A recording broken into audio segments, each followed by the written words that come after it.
৫,০০০ বছর আগেকার কথা যদি আমরা একটু কল্পনা করি, মানে যখন পৃথিবীর বেশিরভাগ মানুষ যাযাবর জীবন যাপন করছে বা গুহায় থাকছে। হ্যাঁ, একদম প্রাথমিক পর্যায়ের একটা জীবন। ঠিক সেই সময়ে এমন একটা শহর ছিল যেখানে মাটির নিচে ঢাকা নর্দমা, পোড়া ইটের দোতলা বাড়ি আর একেবারে নিজস্ব স্নানাগার ছিল। মানে ভাবলে মনে হতে পারে আজকের যুগের কোনো আধুনিক শহরের কথা বলছি, তাই না? একদমই তাই। প্রথমবার শুনলে যে কারো এটাই মনে হবে। কিন্তু আশ্চর্যের বিষয় হল এটা কোনো আধুনিক শহর নয়। আজকের এই গভীর আলোচনায় আমরা প্রবেশ করতে যাচ্ছি মানব ইতিহাসের ঠিক সেই অধ্যায়ে, যা একই সাথে বিস্ময়কর আর বেশ রহস্যময়, সিন্ধু বা হরপ্পা সভ্যতা। হ্যাঁ, ইতিহাসের অন্যতম প্রাচীন আর উন্নত নগর সভ্যতা। ঠিক। আর এই জ্ঞানের অনুসন্ধানের জন্য আমাদের সামনে রয়েছে ইতিহাসবিদদের বিশ্লেষণ সহ বেশ কিছু অত্যন্ত তথ্যবহুল প্রত্নতাত্ত্বিক উৎস। এই উৎসগুলো বিশ্লেষণ করে আমরা শুধু জানব না তারা কি করেছিল, বরং বোঝার চেষ্টা করব কিভাবে এবং কেন তারা সেটা করেছিল।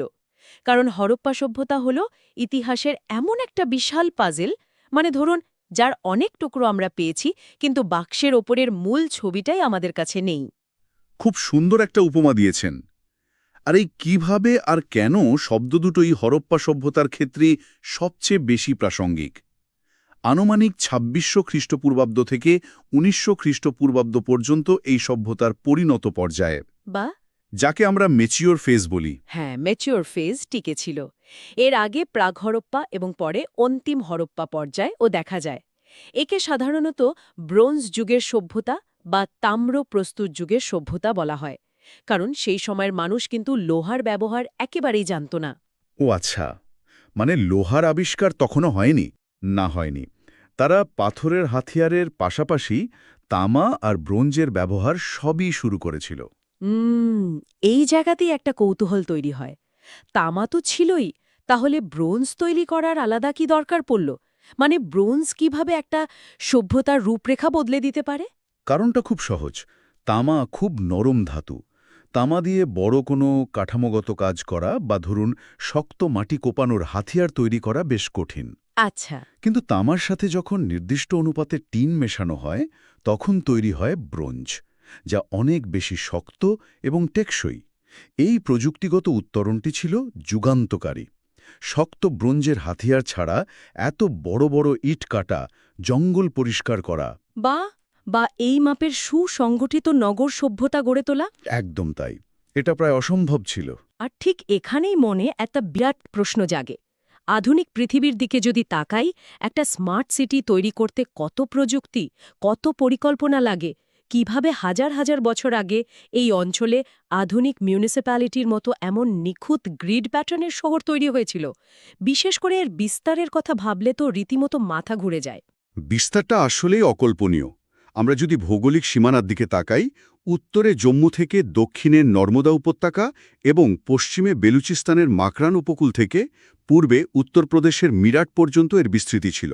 বাপরে, এত বড় এলাকা! হ্যাঁ, সব মিলিয়ে প্রায় ১৪ লক্ষ বর্গ কিলোমিটার এলাকা। সমসাময়িক প্রাচীন মিশর আর মেসোপোটামিয়ার সভ্যতার সম্মিলিত আয়তনের চেয়েও এই হরপ্পা সভ্যতা বেশ কয়েকগুণ বড় ছিল। সিন্ধু নদ এবং ঘরঘর হাকরা উপত্যকাকে কেন্দ্র করে মূলত এই বিস্তীর্ণ অঞ্চলটি গড়ে উঠেছিল। এই নদীগুলোই কি তাহলে তাদের যোগাযোগের মূল মাধ্যম ছিল, মানে যাতায়াতের জন্য? নিশ্চিতভাবে। এত বিশাল একটা এলাকাকে শুধুমাত্র হাঁটা পথে বা গরুর গাড়িতে করে সংযুক্ত রাখা তো সম্ভব নয়। নদীগুলো ছিল সেই প্রাচীন যুগের হাইওয়ে বা এক্সপ্রেসওয়ে বলতে পারেন। আচ্ছা। এই নদীপথ ব্যবহার করেই তারা এক জায়গা থেকে অন্য জায়গায় ভারী মালপত্র, কাঁচামাল এবং শহরের নকশার নির্দেশিকা পৌঁছে দিত। আর এই সুবিশাল এলাকার মধ্যেই হরপ্পা, মহেঞ্জোদারো, ধোলাভিরা, লোথাল, কালীবঙ্গান, রাখিগড়ির মতো গুরুত্বপূর্ণ কেন্দ্রগুলো গড়ে উঠেছিল। একদম ঠিক। কিন্তু একটা বিষয় কিছুতেই মেলাতে পারছি না। ১৪ লক্ষ বর্গ কিলোমিটার, মানে আজকের দিনেও এক রাজ্য থেকে অন্য রাজ্যে গেলে বাড়িঘরের নকশা, রাস্তাঘাট সব বদলে যায়। অথচ হরপ্পা সভ্যতায় এত বড় একটা এলাকায় কিভাবে প্রায় একই রকম নগর পরিকল্পনা বজায় রাখা সম্ভব হলো? ম্যানহোল আর ঢাকা নর্দমা তো আধুনিক স্মার্ট সিটির ধারণা। হ্যাঁ, বিষয়টা সত্যি অবাক করার মতো। মহেঞ্জোদারোতে নাকি ৯টি স্তরে ধ্বংসাবশেষ মিলেছে, অথচ মূল কাঠামোর কোনো পরিবর্তন হয়নি। এই চরম শৃঙ্খলার রহস্য কি? এই শৃঙ্খলার মেকানিজমটা বুঝতে গেলে আধুনিক যুগের ফ্র্যাঞ্চাইজি মডেলের কথা ভাবতে হবে। যেমন ধরুন, কোনো নামকরা ফাস্টফুড চেইন বা ফ্র্যাঞ্চাইজি পৃথিবীর যে প্রান্তেই যান না কেন, তাদের রেস্তোরাঁর মাপ, খাবারের স্বাদ, এমনকি কাউন্টারের উচ্চতাও প্রায় একই রকম থাকে। হ্যাঁ, কারণ সেখানে একটা সেন্ট্রাল ব্লুপ্রিন্ট বা কেন্দ্রীয় নির্দেশিকা কাজ করে। ঠিক ধরেছেন। হরপ্পা সভ্যতার ক্ষেত্রেও ঠিক সেটাই ঘটেছিল। রাস্তাগুলো ছিল গ্রিড প্যাটার্নের, উত্তর দক্ষিণ এবং পূর্ব পশ্চিমে সমান্তরালভাবে রাস্তাগুলো চলে গেছে এবং একে অপরকে সমকোণে ছেদ করেছে।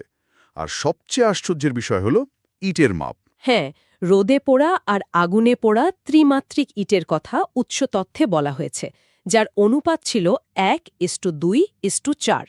কিন্তু এই নির্দিষ্ট অনুপাতটার মানে কি আসলে? এই 1, 2 এবং 4 অনুপাতটা হল ইটের উচ্চতা, প্রস্থ এবং দৈর্ঘ্যের মাপ। এটি কোনো সাধারণ ঘটনা নয়।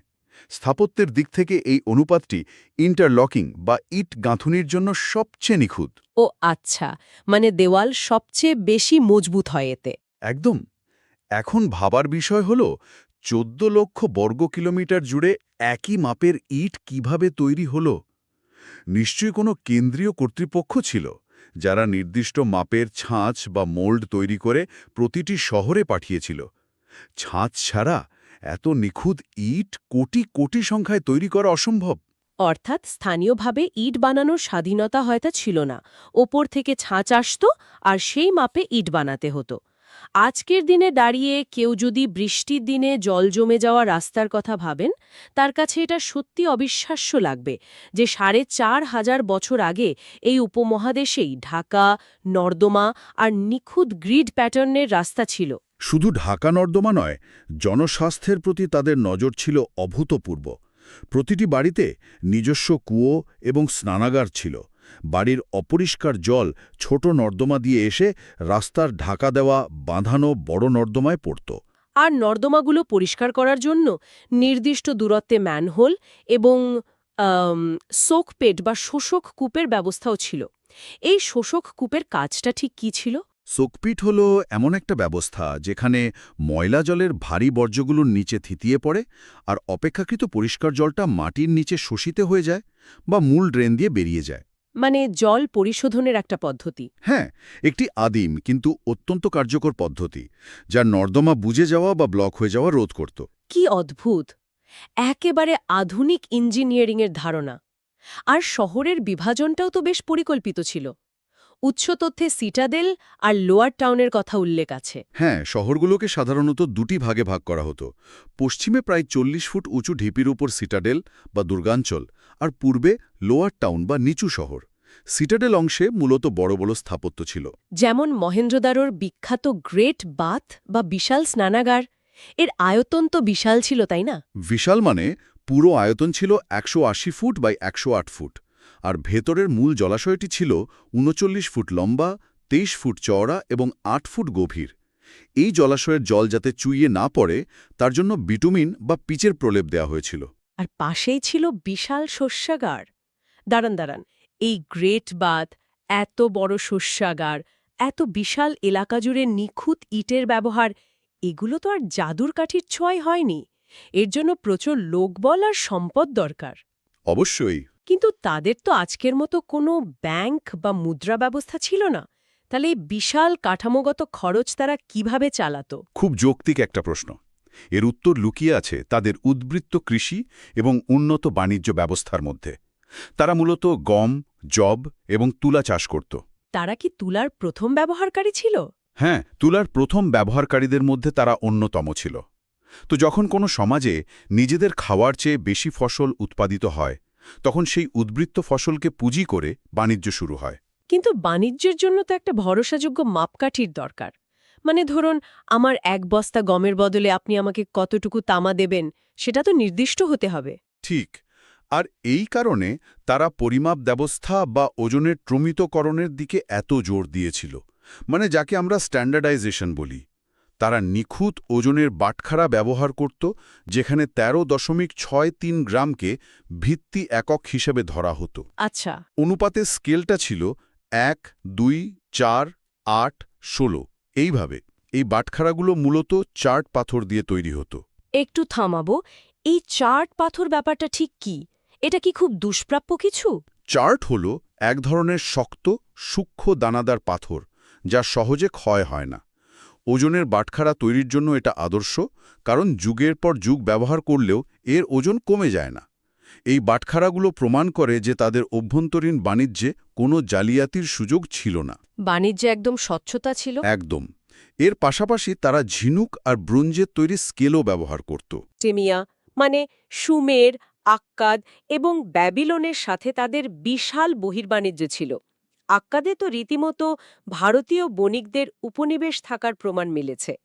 এই বাণিজ্যের ক্ষেত্রে সিল মোহরের একটা বড় ভূমিকা ছিল। একদম তাই। স্টিয়াটাইট পাথর দিয়ে তৈরি অসংখ্য শিলমোহর পাওয়া গেছে। স্টিয়ারাইট পাথর মানে এটাও কি ওই চার্টের মতো কোনো বিশেষ ধরনের পাথর? স্টিয়ারাইট হল এক ধরনের সোপস্টোন বা নরম পাথর। নরম হওয়ার কারণে এর ওপর খুব সহজেই সূক্ষ্ম কারুকাজ করা যেত। প্রাণী বা লিপির নকশা খোদাই করা যেত। আচ্ছা।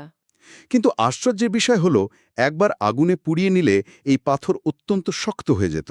বাণিজ্যের মালপত্রের গাঁট বেঁধে তার উপর কাদা লেপে এই সিলমোহরের ছাপ দেওয়া হতো। এটি একাধারে ব্র্যান্ডিং এবং সিকিউরিটির কাজ করত। অনেকটা আধুনিক দিনের কিউআর কোড বা সিল্ড প্যাকেজের মতো। কিন্তু এত বিশাল অর্থনৈতিক সাফল্য সমাজের কাঠামোকে কিভাবে প্রভাবিত করেছিল? মানে আমরা যাকে আজ উন্নত সমাজ বলছি, সেই হরপ্পাতেও কি ধনী দরিদ্রের একটা স্পষ্ট বৈষম্য ছিল? হ্যাঁ, বাসস্থানের ধরন বিশ্লেষণ করলে খুব স্পষ্টভাবে দেখা যায় যে সমাজে বিভাজন ছিল। সিটাডেলে বা উঁচু অংশে আমরা দেখি বিশাল সব দোতলা বাড়ি, যেখানে প্রশস্ত উঠোন, নিজস্ব কুয়ো রয়েছে। এগুলো নিশ্চিতভাবেই শাসক, পুরোহিত বা ধনী বণিকদের বাড়ি। আর সাধারণ মানুষ? অন্যদিকে দুর্গাঞ্চল এবং শস্যাগারের কাছাকাছি খুব ছোট ছোট খুপড়িঘর বা ব্যারাক পাওয়া গেছে, যেখানে শ্রমিক বা দাসদের বসবাস ছিল বলে অনুমান করা হয়। কিন্তু এই শাসক কারা ছিল?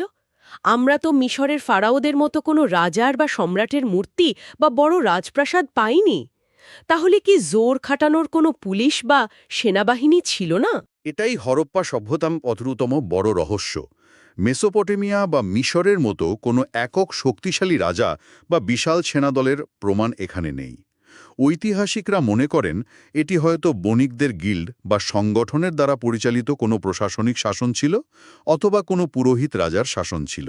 মানে একটা যৌথ শাসন ব্যবস্থা হতে পারে। হ্যাঁ, তবে কালিবঙ্গান ও লোথালের মতো কিছু জায়গায় শ্রমিকদের ওই খুপড়ি ঘরের উপস্থিতি পাওয়া যায় না, যা থেকে বোঝা যায় হয়তো অঞ্চলভেদে প্রশাসনের ধরনে কিছুটা পার্থক্য ছিল। তবে সামগ্রিকভাবে তারা বেশ শৌখিন জীবনযাপন করত। শৌখিন বলতে সুতির পোশাক, তামা ও ব্রোঞ্জের আয়না এসব তো ছিলই। আর বিনোদনের জন্য পাশা খেলা ও খেলনা গাড়ির প্রচুর নিদর্শনও মিলেছে। ঠিক বলেছেন। কিন্তু একটা জিনিস ভাবছি, যদি কোনো শক্তিশালী রাজা না থাকে, কোনো সেনাদল না থাকে, তবে এত বড় একটা সমাজকে সুশৃঙ্খলভাবে ধরে রাখল কে? ধর্ম? কিন্তু আমরা তো জানি তাদের কোনো বড় মন্দিরও ছিল না। ঠিক ধরেছেন। সমসাময়িক মেসোপটেমিয়ায় যখন জিগুরাত দেখা যায়, জিগুরাত মানে ওই পিরামিড আকারের বিশাল ধাপযুক্ত উপাসনালয়গুলোর কথা বলছেন তো? হ্যাঁ, মেসোপটেমিয়ার জিগুরাতগুলো ছিল বিশাল মন্দির কাঠামো, কিন্তু হরপ্পা সভ্যতায় তেমন কোনো সুস্পষ্ট মন্দির বা উপাসনালয়ের অস্তিত্ব আজ পর্যন্ত মেলেনি। এটা সত্যি খুব অদ্ভুত। তা সত্ত্বেও তাদের মধ্যে একটি শক্তিশালী ধর্মীয় বিশ্বাস ছিল, যা সমাজকে ঐক্যবদ্ধ রেখেছিল। প্রচুর অর্ধনগ্ন নারীমূর্তি পাওয়া গেছে, যাদের মাতৃদেবী হিসাবে পুজো করা হতো। পাশাপাশি গাছ, বিশেষ করে অশ্বত্থ বা পিপেল গাছ, জল, আগুন, সাপ এবং পশুর উপাসনা প্রচলিত ছিল। আর সেই বিখ্যাত পশুপতি সিলের কথাও তো বলতে হয়। একটি সিলে ৩ মুখ বিশিষ্ট এক যোগী মূর্তি পাওয়া গেছে, যার চারপাশে বাঘ, হাতি, গন্ডার, মহিষ এবং পায়ের নিচে হরিণ রয়েছে। একে অনেকে আদি শিব বা প্রোটো শিব বলে থাকেন। আবার কিছু সিলে সুমেরীয় প্রভাবও স্পষ্ট। সুমেরীয় প্রভাবের বিষয়টা বেশ কৌতূহলজনক। একটি সিলে অর্ধনর অর্ধবৃষ মূর্তির সাথে বাঘের লড়াই দেখা যায়, যা সুমেরের গিলগামেশ মহাকাব্যের ইয়ানি মূর্তির সাথে মিলে যায়। সূর্য উপাসনার প্রতীক হিসেবে স্বস্তিকা ও চক্রও পাওয়া গেছে। শহরের প্রথার ক্ষেত্রে দেখা যায় শহরের বাইরে সাধারণত উত্তর দক্ষিণ দিকে মাথা রেখে মৃতদেহ সমাধিস্থ করা হতো।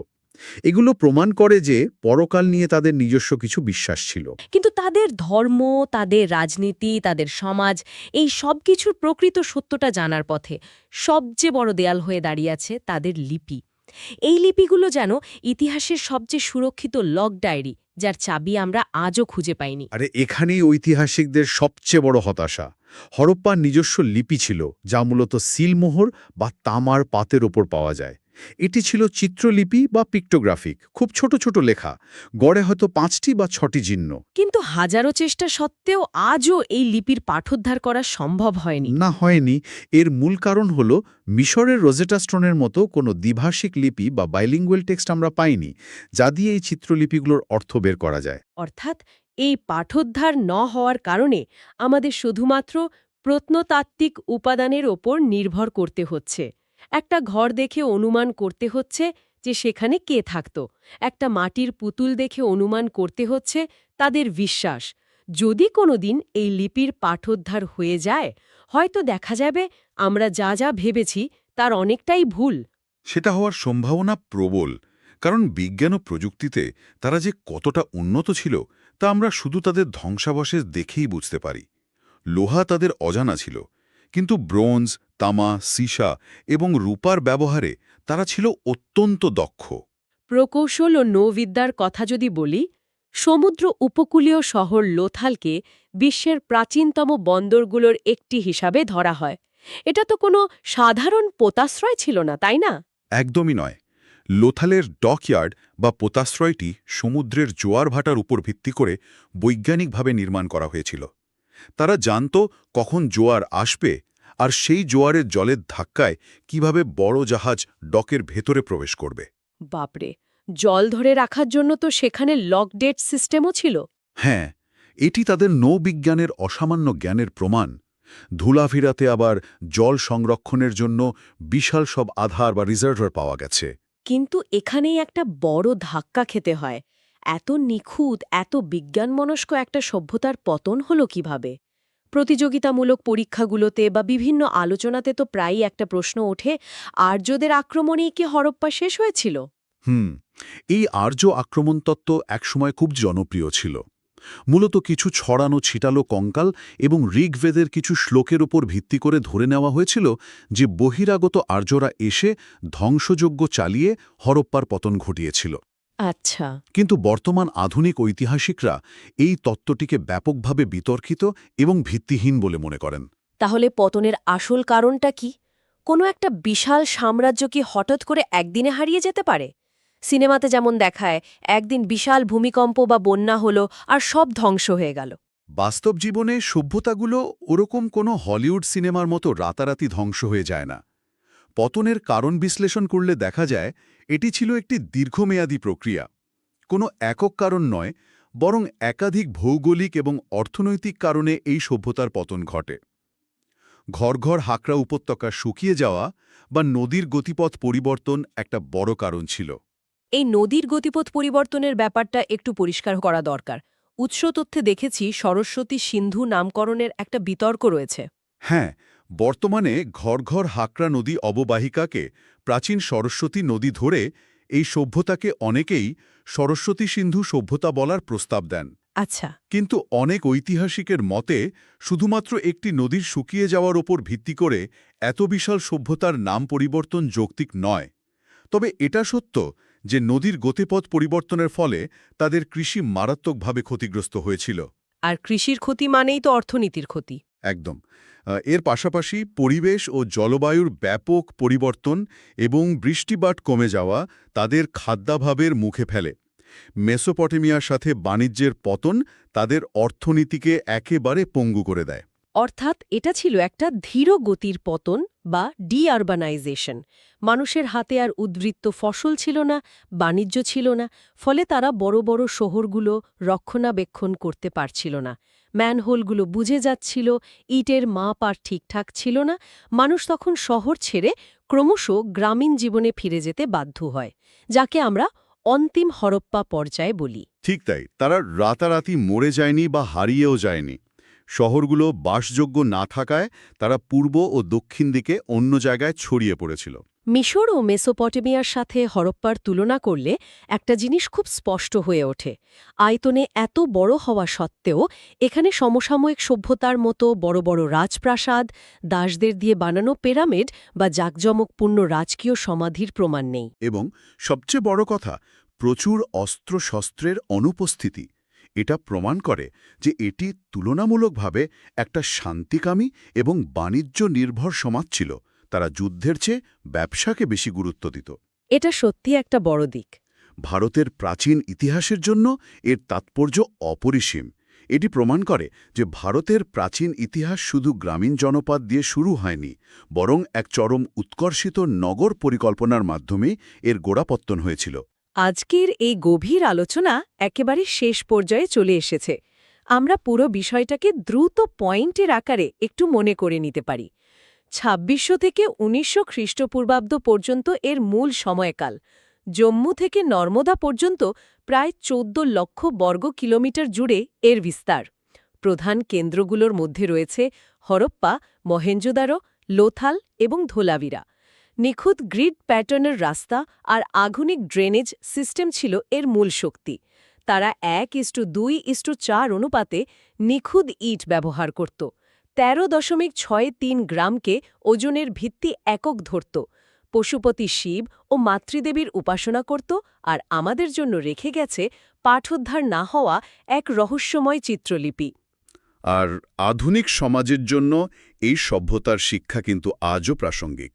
বর্তমান নগর পরিকল্পনাবিদরা আজও হরপ্পার স্যানিটেশন, ধোলাভিরার জল সংরক্ষণ ব্যবস্থা এবং তাদের সামগ্রিক স্বাস্থ্য সচেতনতা থেকে অনেক কিছু শিখতে পারেন। বৃষ্টির জল ধরে রাখার বা নর্দমা পরিষ্কার রাখার যে সমস্যায় আধুনিক যুগে আমরা ভুগি, হরপ্পার মানুষ ৪,৫০০ বছর আগে তার বৈজ্ঞানিক সমাধান বের করেছিল। আলোচনাটি শেষ করার আগে আবার সেই চিন্তায় ফিরে যাই। হরপ্পা সভ্যতার পতন হয়েছে ঠিকই, কিন্তু তাদের তৈরি পরিমাপ ব্যবস্থার ধারণা, দাবা বা পাশা খেলার মতো বোর্ড গেম কিংবা দৈনন্দিন জীবনে তুলার ব্যবহার কিন্তু আজ অবধি আমাদের আধুনিক জীবনের সাথেই মিশে আছে।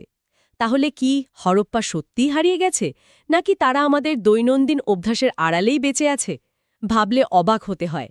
হয়তো সেই না মেলা পাজেলের নিখোঁজ ছবিটা আর কিছুই নয়, আমাদের বর্তমান সমাজেরই একটা অত্যন্ত প্রাচীন এবং সুশৃঙ্খল প্রতিচ্ছবি। এই প্রাচীন নগরীর গলিতে গলিতে লুকিয়ে থাকা শিক্ষা আজও আমাদের আধুনিক জীবনের বহু প্রশ্নের উত্তর দিয়ে যায়।